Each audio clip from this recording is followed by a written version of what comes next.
Hello guys, welcome back to the channel. In today's video, I'm going to show you how you can redeem a Roblox gift card. Okay, let's get into it guys. I have opened the roblox.com, and first of all, you can visit the roblox.com first, and then I'm going to go to this menu, this Robux menu, and I'm going to click on redeem Roblox codes. Okay, and yeah, here you will see a column to enter your code, and after you input your code, you can click on this checkbox. Okay, just like this, and then you can click on redeem.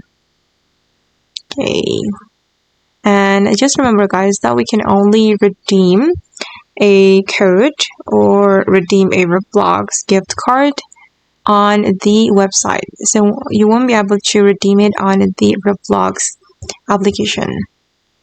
Okay, and then yeah, just enter your code and then you can redeem it to get rewards or something else.